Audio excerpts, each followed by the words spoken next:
Assalamualaikum warahmatullahi wabarakatuh. Perkenalkan, saya Insinyur Zulfadli SSI MSc IPM, dosen tetap Program Studi Teknik Geofisika Universitas Syahkuala. Pada kesempatan ini, saya akan melakukan pernyataan diri dosen dalam unjuk kerja Tridharma Perguruan Tinggi dalam bidang pengajaran. Saya menyelesaikan sarjana pada program studi fisika pada Fakultas Matematika dan Ilmu Pengetahuan Alam Universitas Syahkuala pada tahun 2010. Selanjutnya, pada tahun 2013, saya melanjutkan studi magister pada Universitas Sains Malaysia School of Physics dengan bidang kajian Exploration Geophysics. Dan pada tahun 2022 saya menyelesaikan studi profesi di Fakultas Teknik Universitas Syahkuala. Pada kesempatan ini saya akan menjelaskan MK Geolistrik dan Elektromagnetik yang sesuai dengan bidang saya dan menerapkan sistem pembelajaran DIA, Delivery, Interaction, and Assessment. Baik, pada kesempatan ini saya akan menjelaskan mata kuliah metode geolistrik dan elektromagnetik dengan kode MK STGS 3033. MK ini terdiri dari 4 SKS teori dan praktikumnya 1 SKS pada kode MK yang berbeda. Membahas teknik-teknik eksplorasi geofisika untuk menganalisis struktur bawah permukaan. Mahasiswa akan mempelajari prinsip dasar pengukuran serta interpretasi data geolistrik dan elektromagnetik. Melalui mata kuliah ini, mahasiswa diajak untuk memahami aplikasi metode ini dalam berbagai bidang seperti kajian geologi, hidrogeologi, sumber daya mineral, dan geoteknik. Mata kuliah ini juga menekankan keterampilan analisis data dan pemecahan masalah dalam konteks geoscience. MK ini diajarkan oleh tim teaching yang terdiri dari Insinyur Muzakir SSI MSI, Insinyur Muhammad Yanis SSI MSI, Insinyur Amsir SSI MSc, dan saya sendiri Insinyur Zulfadli SSI MSc. Teknisnya, MK ini akan diajarkan selama 16 kali pertemuan atau 16 minggu dengan sekali pertemuan 4 kali 50 menit. Nah, di dalam 16 kali pertemuan itu juga include dengan asesmen. Nah, metode pembelajaran untuk MK ini adalah tergolong ke dalam MK case method, di mana beberapa case yang akan diberikan kepada mahasiswa dan akan diselesaikan secara berkelompok. Capaian pembelajaran lulusan program studi dibebankan pada MK ini yaitu CPL 4, CPL 7, dan CPL 9. CPMK terdiri dari 5, yaitu CPMK 510. Mahasiswa diharapkan mampu mengenali dan mengidentifikasi masalah rekayasa geofisik. Kemudian CPMK 511, mahasiswa diharapkan mampu merumuskan dan menganalisis masalah rekayasa geofisika dengan menggunakan metode geolistrik dan elektromagnetik. Kemudian mampu merencanakan dan menyelesaikan tugas rekayasa geoteknik, mampu merencanakan dan menyelesaikan tugas rekayasa geofisika dengan mempertimbangkan berbagai batasan teknik dan non-teknik yang ada. Kemudian CPMK 513 mampu mengevaluasi hasil kerja dalam rekayasa geofisika dengan mempertimbangkan keakuratan, efisiensi, dan kelayakan metode yang digunakan. CPMK 514 mampu menunjukkan tanggung jawab dan etika profesional dalam penyelesaian masalah keinsinyuran, termasuk dalam kolaborasi dan pengambilan keputusan. Asesmen pada mata kuliah ini terdiri dari dua jenis, aktivitas partisipatif atau case method sebesar 50% dan kognitif atau pengetahuan sebesar 50%. Nah, kognitif dan pengetahuan itu dibagi ke dalam dua jenis assessment, yaitu terdapat 3 kuis dengan 17% dan tugas 33%. Kemudian kriteria penilaian untuk mendapat nilai A lebih besar atau sama dengan 87. Kemudian mahasiswa yang mempunyai nilai 78 sampai dengan lebih kurang 87 ini mendapat nilai AB. Nilai 69 sampai dengan 78 akan mendapat nilai B, dan 60 sampai dengan 69 mendapat nilai BC, 51 sampai 60 mendapat nilai C, dan lebih rendah daripada 51 dianggap tidak lulus. Nah, lebih kurang daripada 51 akan mengikuti remedial khusus pada CPMK yang tidak lulus saja. Kemudian saya akan melakukan asesmen ulang pada CPMK tersebut sampai mahasiswa tersebut dinyatakan lulus. Baik, selanjutnya referensi pusaka yang kita gunakan pada pembelajaran ini adalah terdapat yang utama dan pendukung, dan disertai dengan hasil publikasi-publikasi yang terbaru, baik itu publikasi saya sendiri atau publikasi kolega-kolega yang lain yang bersifat keterbaruan dan split ke dalam beberapa kajian seperti eksplorasi sumber daya alam, geoteknik, dan juga hidrogeologi. Materi kuliah pada MK ini terdiri dari 10 bagian utama, yaitu pertemuan pertama, mahasiswa akan dikenalkan dengan metode geolistrik dan elektromagnetik, yaitu tentang konsep dasar, sejarah, dan aplikasi metode geolistrik dan elektromagnetik dalam geofisika. Prinsip dasar metode geolistrik akan diajarkan pada pertemuan kedua, yaitu menjelaskan prinsip kerja metode geolistrik, termasuk hukum Ohm, hukum Kirchhoff, dan resistivitas tanah. Pada pertemuan 3 dan keempat, mahasiswa akan diajarkan tentang metode resistivitas, di mana mahasiswa akan diajarkan detail tentang metode resistivitas, jenis-jenis konfigurasi elektroda, Wiener, Schlumberger, dan tugas-tugas, dan juga beberapa analisis data. Pada pertemuan 5 dan ke-6, mahasiswa akan disuguhkan dengan metode polaritas dan induksi. Nah, mahasiswa diharapkan memahami metode polaritas seperti induced polarization dan induksi elektromagnetik, serta aplikasi dan interpretasi data. Nah, untuk diketahui bahwa metode IIP ini paling sering digunakan dalam eksplorasi mineral. Pada pertemuan 7 dan ke-8, mahasiswa akan diberikan materi tentang kalkulasi dan interpretasi data geolistrik. Di sini akan diberikan tentang teknik kalkulasi dan analisis data, dan termasuk pemodelan dan pemrosesan data untuk interpretasi geofisika. Pada pertemuan ke-9, mahasiswa akan diberikan tentang metode induksi elektromagnetik, yaitu memahami induksi elektromagnetik, prinsip kerja dan teknik pengukuran, serta interpretasi hasil tentang elektromagnetik. Pada pertemuan 10 dan ke-11, mahasiswa akan diberikan prinsip dasar metode elektromagnetik, yaitu mencakup penjelasan tentang prinsip elektromagnetik, termasuk hukum Faraday dan Maxwell, serta aplikasinya dalam pengukuran di lapangan. Kemudian pada pertemuan ke-12, mahasiswa akan menerima teori tentang metode GPR, Ground Penetrating Radar, di mana metode ini sangat kompeten dalam eksplorasi bagian bawah permukaan yang sangat dangkal, yaitu tentang prinsip dasar GPR, komponen sistem, serta aplikasi dan interpretasi hasil GPR dalam eksplorasi bawah permukaan. Kemudian pada pertemuan ke-13 dan 14, mahasiswa akan diberikan materi tentang metode elektromagnetik, frekuensi domain, dan time domain.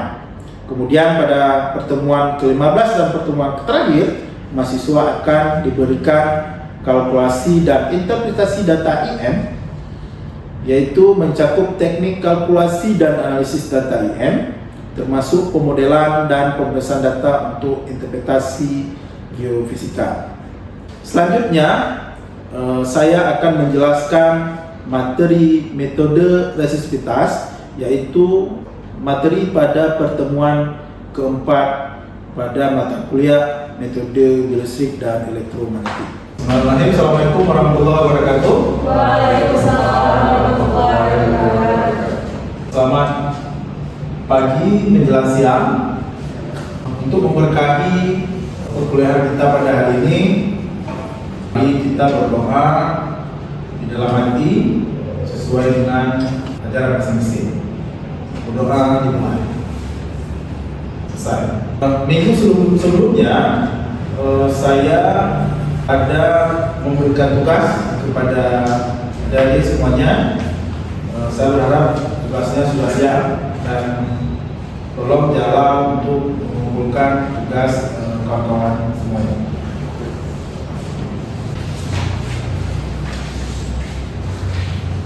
Sudah siap semuanya kan? Selesaikan semua tugas-tugas secara tepat waktu supaya kita menjadi manusia yang disiplin dan tidak lalai dengan tugas yang dibebankan kepada kita. Minggu sebelumnya kita sudah menjelaskan tentang metode geolistrik secara umum. Jadi metode geolistrik itu terdiri dari beberapa metode, yaitu ada self potential, magnetotelurik, elektromagnetik, CSID atau control source audio magnetic fluid, dan resistivitas serta IP. Ada yang tahu metode yang di atas? Ya, yang mana?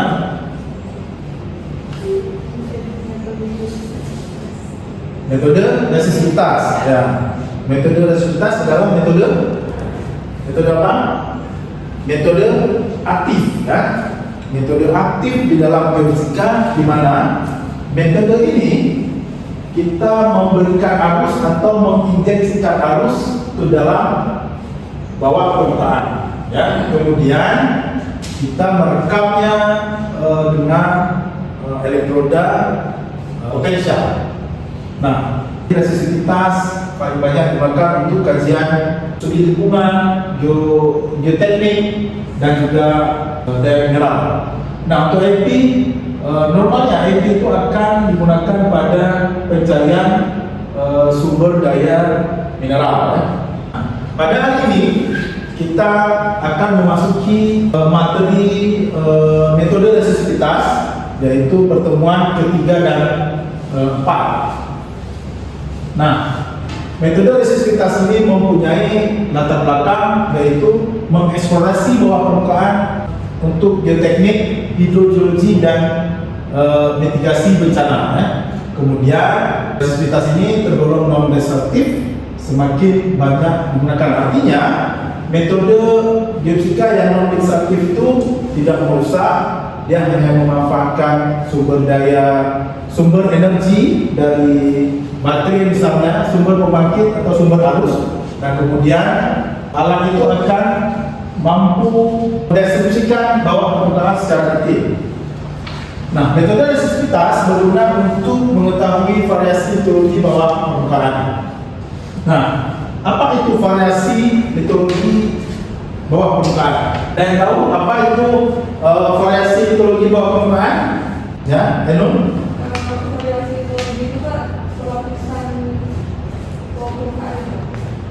Ya, susunan atau lapisan-lapisan bawah permukaan. Metode resistivitas ini akan sangat detail, ya, membedakan lapisan-lapisan bawah permukaan berdasarkan apa? Sifat kelistrikan, ya, sifat kelistrikan atau sifat fisis dari batuan itu. Artinya arus yang diinjeksikan ke bawah permukaan akan mampu mendeskripsikan lapisan apa yang dilalui oleh si arus tersebut.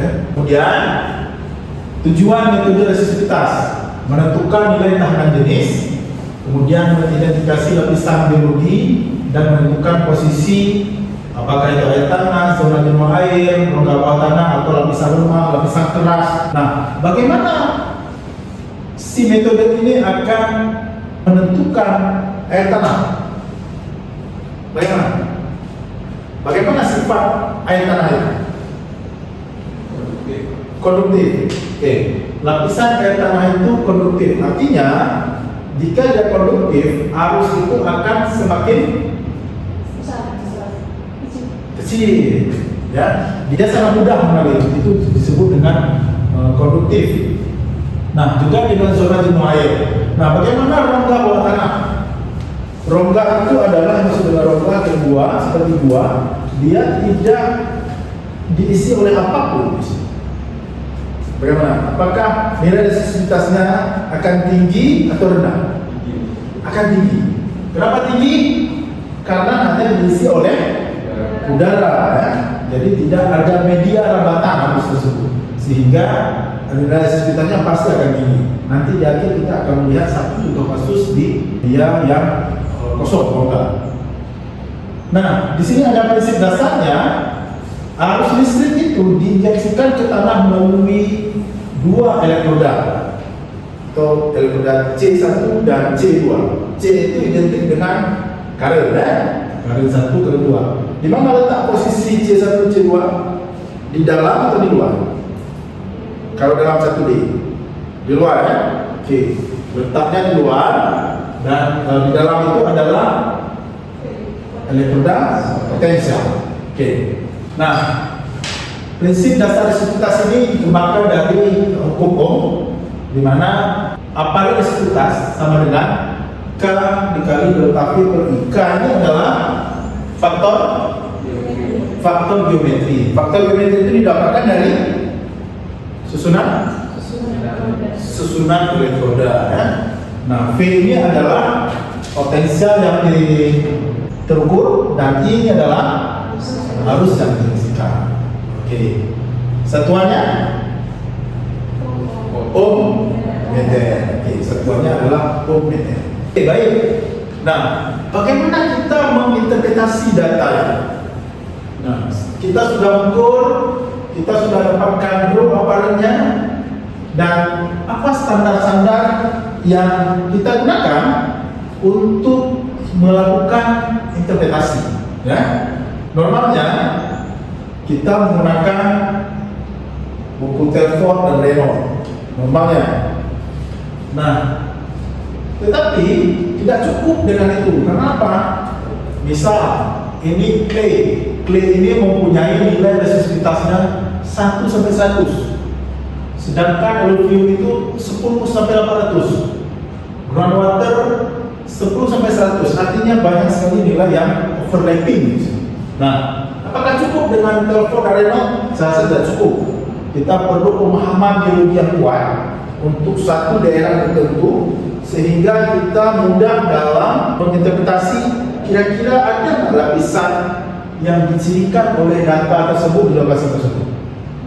Nah, misal kita sebut clay ini berada di kedalaman 20 meter, sedangkan di daerah situ memang kita melihat tidak ada lokasi yang mempunyai clay, artinya tidak sesuai dengan geologi yang ada di situ. Jadi itu menjadi rujukan, ya. Nah, kemudian jurnal-jurnal yang berkualitas yang terbaru, artinya apa?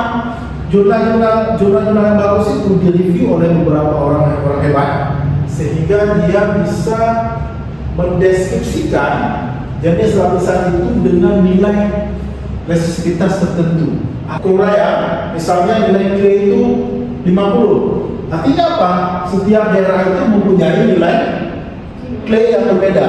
Makanya ini dibuat claynya dari 1 sampai 100. Nah, jadi begitu. Jadi tidak semua tempat itu mempunyai nilai yang sama. Konfigurasi elektroda. Nah, selain Wiener, Slapen J, Wiener 1J, Pull, Dempo, ada yang tahu yang lainnya? Konfigurasinya. Nah, ya, Wiener Alpha, Wiener Delta, dan masih banyak lainnya. Tetapi paling banyak kita temukan di lapangan adalah yang ini, Wiener selama J dan Werner selama J. Nah, tiga susunan elektroda ini paling banyak kita jumpai ya. Nah, biasanya untuk data yang lebih detail mempunyai resolusi bagus itu kita gunakan Werner ya. Nah, untuk target yang lebih dalam kita gunakan selama J atau Werner selama J. Konfigurasi ini punya karakteristik dan kekhususan masing-masing ya. Misalnya pull dipole itu arusnya itu adalah tidak berada di dalam inline, arus itu berada tegak lurus dari lintasan. Nah, jadi dia dengan yang berbeda dengan yang lain itu semua berada di inline, artinya di lintasan ya. Oke, kemudian unit 1D. Nah, jadi ada 4 elektroda. Ada ini elektroda apa? C1, C2, ini P1, P2. Datumnya akan berada di tengah secara satu dimensi ya, secara satu dimensi. Nah, datum ini akan mencirikan lapisan atau jenis batuan ya. Ini jenis batuan masing-masing. Nah, hasil datum yang ini akan dilakukan pemrosesan data dengan menggunakan software. Nah, kemudian kita running dia dengan software itu sehingga menghasilkan log ini ya. Nah, ini mencirikan perlapisan batuan dan jenis batuannya ya. Nah, di setiap satu tangga ini menyatakan satu lapisan dengan nilai tertentu. Misalnya yang ini nilainya 100, yang ini nilainya 100. Kita harus mendeskripsikan atau menginterpretasi nilai 100 itu masuk ke dalam jenis batuan apa. Nah, juga yang lain ya. Jadi garis ini disebut sini ada depth, di sini ada rule. Jadi kita bisa tahu nanti di kedalaman berapa jenis lapisan atau jenis batuan tertentu. Ada resistivitas 2D. Nah, ini paling mudah kita interpretasi daripada yang 1D karena ada data pembanding yang di samping ya. Kita sudah ketahui bahwa di dalam data 2D itu kita sudah pasang semua elektrodanya dan alat itu akan merekam data secara otomatis sehingga menghasilkan datumnya seperti ini. Ini N1, N2, N3, N4, N5, N6 ya.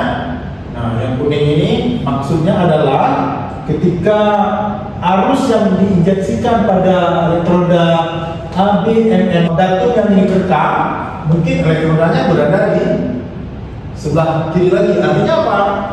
Alat itu secara otomatis. Kalau kita manual seperti yang 1D tadi. Nah, kemudian ini adalah contoh datum, ribuan datum dari 2D ya. Kemudian melakukan kalkulasi sehingga dapat seperti ini, dapat warna-warna seperti ini. Nah, warna itu mencirikan satu kelompok nilai ya. Ini satu kelompok nilai. Dan mencirikan kelompok nilai itu mencirikan satu kelompok batuan. Oke, sampai di sini paham ya? Paham ya? Oke, bentar. Oke, sekarang kita masuk ke dalam contoh kasus. Nah, contoh kasus seperti yang saya bilang tadi, ada dua atau ruang kosong. Kemudian kita tarik resistivitas kabel di atasnya. Kemudian kita ukur, kita proses dan hasilnya seperti itu. Pada lokasi bawah terdapat nilai resistivitas yang sangat tinggi. Artinya apa? Arus itu sangat susah untuk mengalir, ya. Jadi dia perlu voltase yang sangat kuat, ya.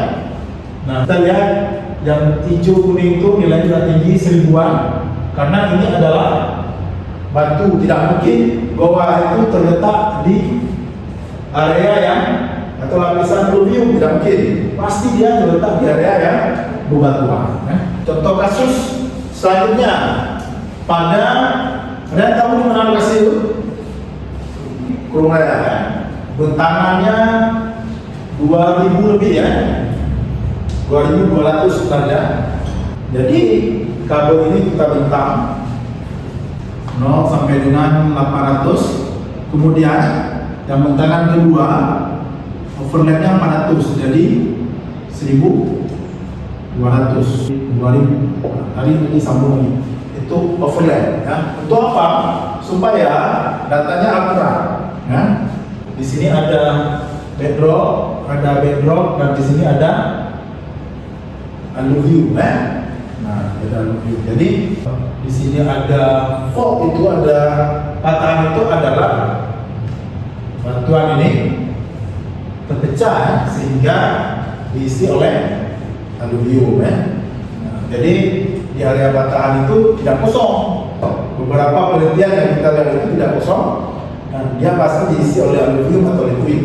Sampai di sini ada yang bertanya? Ya, silakan. Izin bertanya Pak, apakah metode biolistrik itu efektif dilakukan pada semua kawasan atau pada kawasan tertentu saja? Oke, baik. Seperti di kawasan gunung. Oke, baik. Nah, sangat efektif dilakukan di kawasan mana saja, asal aksesnya bagus. Nah, tetapi metode biolistrik ini agak sedikit susah digunakan pada area dengan area panas itu sangat tinggi. Misalnya area geotermal itu sangat rumit karena alat itu kan alatnya elektronik ya. Kadang-kadang dia tidak tahan panas. Nah, kalau jauh di daerah geotermal itu saya rasa nggak masalah. Misalnya kita aplikasikan di ISU, ya kan? Nah itu kalau terlalu dekat dengan ISU-nya, alatnya bisa jadi nggak bekerja, panas gitu. Nah, karena dalamnya itu elektronik. Nah, tapi ada trik dia sebenarnya, elektrodanya di situ, kabelnya kita taruh agak jauh, sehingga alatnya agak jauh dengan sumber panas. Oke? Selesai? Dalam RPS yang sudah saya bagikan, pertemuan ini terdapat tugas, ada 3 tugas. Nah, minggu depan dikumpul ya. Minggu depan dikumpul dan nanti akan kita diskusi di pertemuan selanjutnya. Baik, mungkin sampai di sini saja pertemuan kita hari ini. Saya akhiri. Assalamualaikum warahmatullahi wabarakatuh.